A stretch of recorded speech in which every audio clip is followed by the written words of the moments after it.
Hello students.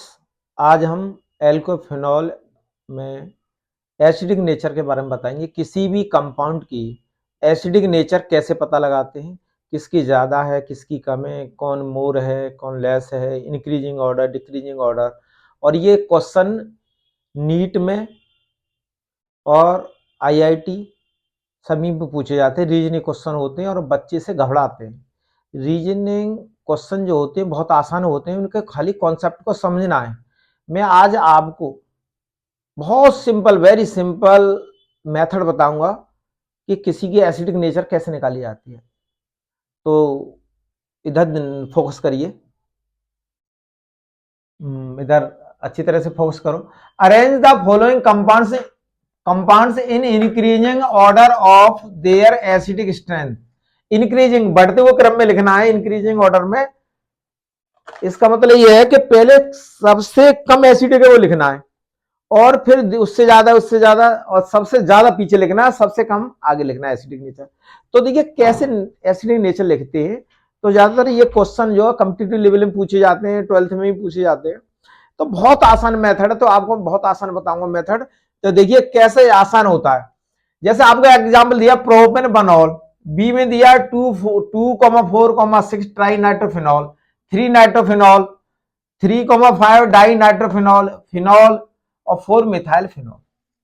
अब इसको यदि हम इसमें स्ट्रक्चर नहीं दिया कंपाउंड का, खाली नेम दिया है, तो अब हमें सही उसकी एसिडिक स्ट्रेंथ निकालने के लिए उसका आप सबसे पहले स्ट्रक्चर लिखिए। देखो यहां पर प्रोपेन बनोल है, देखो तो प्रोपेन बनोल हो गया।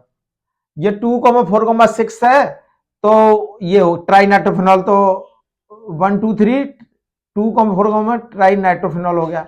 ये 3 नाइट्रोफिनॉल होगा, 3 पे लगा हुआ है। और देखिए 3,5 डाई नाइट्रोफिनॉल, ये फिनॉल है। और ये 4 मिथाइल फिनॉल है। अब हमने ये एग्जाम में इतना दिया होगा और ये हमने स्ट्रक्चर बना लिया है। अब इसमें एसिडिक नेचर निकालनी है कि एसिडिक नेचर सबसे कम किसकी होगी। तो देखो एक बात ध्यान रखिए, कोई एलिफेटिक कंपाउंड है उसकी एसिडिक स्ट्रेंथ कम होगी, और एरोमेटिक है उसकी, जैसे फिनॉल है तो फिनॉल की एसिडिक स्ट्रेंथ ज्यादा होगी। तो और इस पर फिनॉल पर यदि इलेक्ट्रॉन, दो तरह के ग्रुप होते हैं, इलेक्ट्रॉन रिलीजिंग ग्रुप और इलेक्ट्रॉन विड्रॉइंग ग्रुप। जैसे बैंक में हम जाते हैं पैसा निकालने जाते हैं, तो विड्रॉल फॉर्म भरा जाता है, तो उससे पैसे निकाले जाते हैं। और जमा डिपॉजिट करा जाता है, वो इलेक्ट्रॉन रिलीजिंग ग्रुप के साथ साथ इलेक्ट्रॉन विड्रॉइंग ग्रुप, दो होते हैं। रिलीजिंग ग्रुप जमा करना और विड्रॉइंग माने निकालना। तो हम जब इलेक्ट्रॉन रिलीजिंग ग्रुप लगेगा तो इलेक्ट्रॉन उस पर चार्ज बढ़ जाएगा ऑक्सीजन एटम पर, और इलेक्ट्रॉन विड्रॉइंग ग्रुप होगा तो ऑक्सीजन एटम पर चार्ज घट जाए। तो कैसे इसका मैं बताना, प्रैक्टिकल करके बताऊंगा। प्रैक्टिकल क्या आपको समझा के बताऊंगा। देखिए यहां देखिए ये एलिफेटिक है, अब इसको छोड़ दो, हमने स्ट्रक्चर लिख लिया, ये एलिफेटिक है। तो यहां हम कहेंगे कि सबसे कम जो होगा एसिडिक नेचर होगी वो इसकी होगी।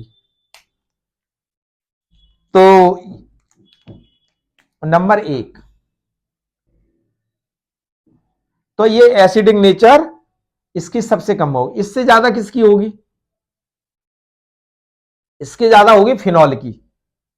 अब फिनॉल के बाद ये देखेंगे यहां NO2 लगा हुआ है और ये CH3 लगा है, तो NO2 इलेक्ट्रॉन में लिख दिया है इधर देखो, CH3 इलेक्ट्रॉन रिलीजिंग ग्रुप का। CH3 जो ऑक्सीजन एटम पर नेगेटिव चार्ज बढ़ाएगा, यहां ये नेगेटिव चार्ज बढ़ाएगा इस पर,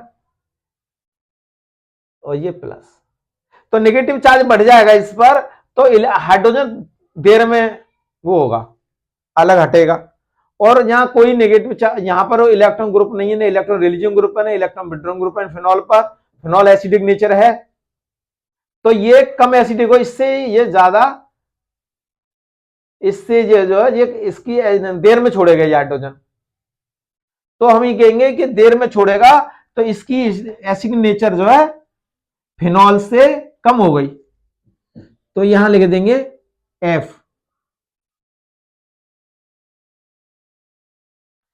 तो इससे ज्यादा है इसकी और इससे ज्यादा होगी फिनॉल की, क्योंकि ये CH3 जो इलेक्ट्रॉन रिलीजिंग ग्रुप है, इलेक्ट्रॉन रिलीजिंग ग्रुप है तो इलेक्ट्रॉन रिलीज करेगा तो नेगेटिव चार्ज बढ़ेगा तो हाइड्रोजन देर में छोड़ेगा, देर में छोड़ेगा तो इससे कम हो जाएगा एसिडिटी। तो इससे 4 मिथाइल फिनॉल की हो गई। अब फिनॉल, अब देखिए इसमें NO2 लगा हुआ तो फिनॉल है, तो फिनॉल ई है, तो फिनॉल की एसिडिक नेचर, तो हम यहां पहुंचे ए से एफ की ज्यादा मतलब प्रोपेनॉल की, इससे फिर इसकी 4 मिथाइल फिनॉल की हो गई और इससे ज्यादा फिनॉल की हो गई, ई जो फिनॉल हो गया। अब आगे बढ़िए, अब NO2 जो है यहां पे लिखा दिया मैंने electron withdrawing group, electron withdrawing group, electron withdrawing का मतलब इलेक्ट्रॉन जो ऑक्सीजन एटम है OH का, उस पर नेगेटिव चार्ज कम हो जाएगा। तो देखिए यहां पर N2 लगा हुआ है यहां और ये प्लस, तो नेगेटिव चार्ज क्या हो रहा, कम हो गया NO2 से, तो ये एसिडिक ज्यादा हो गया, तो ये फिनॉल से ज्यादा एसिडिक है, तो यहां C लिख देंगे, तो ये एसिडिक हो गया। अब देखिए इस पर 3,5 1 2 3 4 3,5 डाइनाइट्रोफिनॉल है ये, इसमें NO2 दो लग गए, तो ऑक्सीजन एटम पर और कम चार्ज हो गया, तो कम चार्ज ये आसानी से हट जाएगा।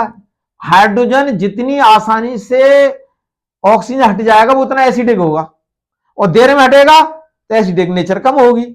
तो यहां देखिए आप, यहां पर NO2 दो लग गए तो इसमें नेगेटिव चार्ज कम हो गया, कम होने से ये हाइड्रोजन आसानी से हट जाएगा, तो एसिडिक ज्यादा हो गया, तो इससे ये ज्यादा एसिडिक है, तो D ज्यादा एसिडिक हो गया।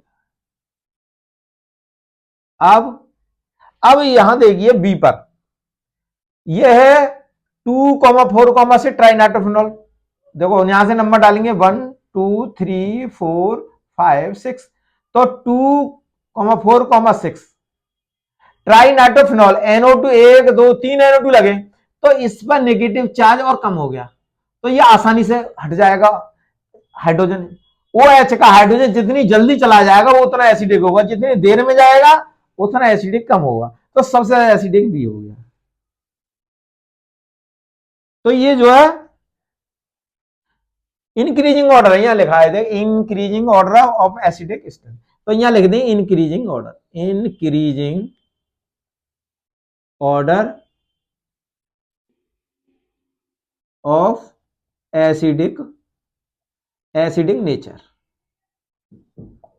एसिडिक नेचर है, तो सबसे कम ये होगा प्रोपेनॉल होगा, ये समझिए कि ये एलिफेटिक है, सब एरोमेटिक है।